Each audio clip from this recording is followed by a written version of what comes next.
Hey, greetings Fright fans and welcome into the lab. I'm Dr. Gangrene, physician of fright, and this week we're doing a movie review. Now, this is part 2 of a giveaway that I had a couple of weeks ago where I had viewers submit the name of a movie they'd like to see me review. I would pull one at random. That person won a Dr. Gangrene coffee mug, and the winner was DKN095, I believe was the name, DKN095. Congratulations on that. You should have your mug already. I sent that out in the mail right away, so you should have that now. Hopefully you're drinking your Monster House coffee out of the mug while we're doing this review here, because that's what we're going to do. We're going to review the movie that you chose, which was The Creeping Terror. Oh boy, are you guys ready for this one? Yeah, this is quite the film.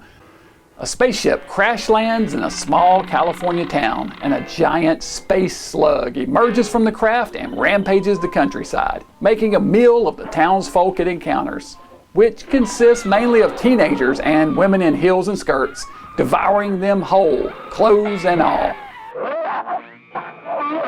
Sheriff's Deputy Martin Gordon, played by director Vic Savage, and esteemed scientist Dr. Bradford, played by William Thirlby, hop on the case to try to stop the rampage.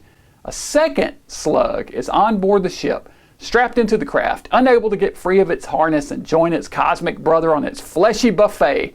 Can the humans stop this otherworldly slaughter before mankind is doomed? Man, where to start with this one? To call this one low budget is an understatement. This was the first and only film from director Vic Savage, which was the pen name for director, producer, actor A.J. Nelson, who honestly had no business making a motion picture. He was a hustler and a con artist who somehow talked actor William Thirlby into investing the money for this movie. Now, there's a documentary called The Creep Behind the Camera, made in 2014. It's on Tubi right now.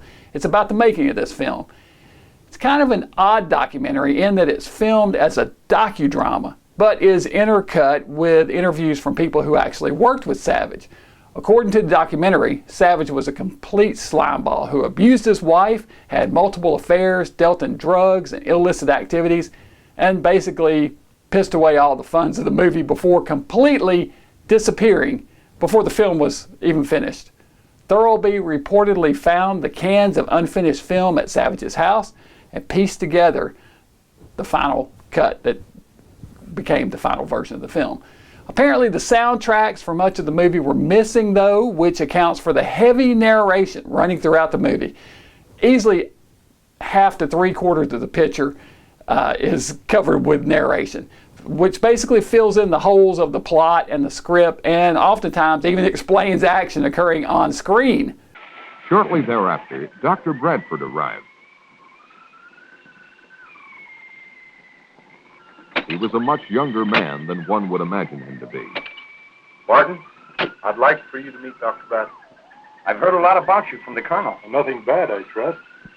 The monster is the real star of this movie though, and boy, there's a ton of monster time in this one. This thing is huge and unintentionally hilarious looking, made of a thick rubbery material and operated by multiple teenagers crouching under it and lumbering along behind a person who is operating the head portion, who is standing up, wavering back and forth mostly.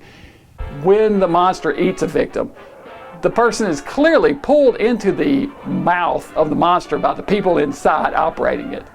The sets are cheap, the acting amateurish, and the effects ridiculous. Yet, the film still has a quirky appeal to it. Despite its many flaws, or honestly, because of them, it's weirdly entertaining. That monster looks like nothing ever put on screen before or since. Whatever else you say about this one, it's not your run-of-the-mill, boring, forgettable B movie. Bad? Sure, this is a bad movie.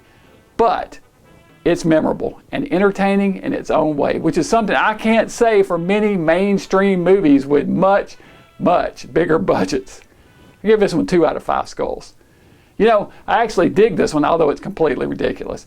I love how the victims freeze in place and don't even try to get away from this very slowly lumbering beast, even helping feed themselves into its gaping maw. But, you know, I have a theory about that kind of explains that. What if the monster emits alien pheromones of some sort, which puts its victims into a hypnotic trance as it approaches, while it waves its head back and forth, hypnotizing them? I mean, when you think about it, it actually kind of makes sense, and it improves the film greatly if you watch it with that assumption in mind. The Creeping Terror is available right here on YouTube, so you can look that up. I'll put a link to it from this movie so you guys can go and check it out.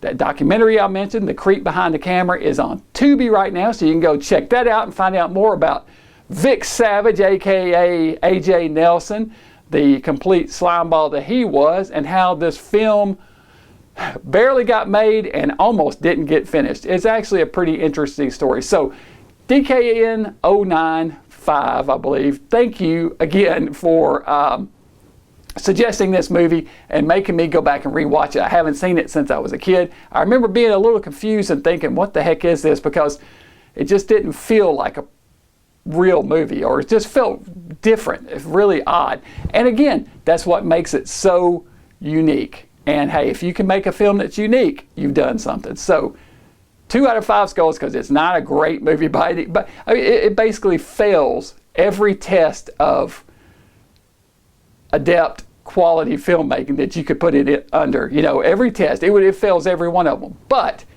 put it all together, all the pieces and parts, it's actually still pretty entertaining. And that is what a movie is supposed to do.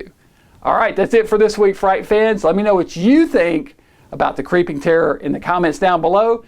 Be sure to join me back here in the lab in the future, and we'll have more good stuff coming. Until then, this is Dr. Gangrene, physician of fright, saying, stay mad.